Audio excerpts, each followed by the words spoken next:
మేము చూసిన భగత్ సింగ్ సార్ మీరు, మేము చూసిన సుభాష్ చంద్రబోస్ సార్ మీరు, మేము నమ్మి వెనక వస్తున్నాం సార్. మీకోసం ఇంత దూరం వచ్చాం. ఇంకో తల్లిదండ్రులకు చెప్పొచ్చాం సార్, మేము అవ్వాల్సిన ఐఏఎస్ ఐపీఎస్ అధికారులు నెక్స్ట్ టైం ఉన్నారమ్మా, మేము మాత్రం ఇప్పుడు ఆయన కింద సేవకులం, మేమంతా IPS power star soldier. Power star equals to people. మీరే చెప్పారు రాత్రి, మానవ సేవ మాధవ సేవ అన్నారు. మేము మీ సేవకులం సార్, అంతే. ఈ నవతరం కోసం మా నూతన ఓట్లన్నింటినీ మీకే వేస్తాం సార్. మా ఫస్ట్ ఓటు మీకే.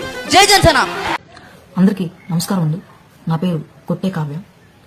గత ప్రభుత్వంలో జరగని న్యాయం మన కూటమి ప్రభుత్వంలో జరుగుతుందని ఆశించి గత 8 నెలలుగా నేను ప్రభుత్వాధికారులు, పాలకులు, నాయకులు అందరి చుట్టూ తిరుగుతూ న్యాయం కోసం పోరాడుతూనే ఉన్నాను. మన ప్రభుత్వంలోనే ఇటువంటి ఒక రోజు నాలాంటి ఒక దిగువ మధ్యతరగతి కుటుంబానికి సంబంధించిన ఒక ఆడపిల్లకి, చదువుకుంటూ జీవితంతో పోరాడుతున్నటువంటి ఒక మహిళకి ఇటువంటి ఒక రోజు వస్తుందని నేను ఇప్పటివరకు ఎక్స్పెక్ట్ చేయలేదు.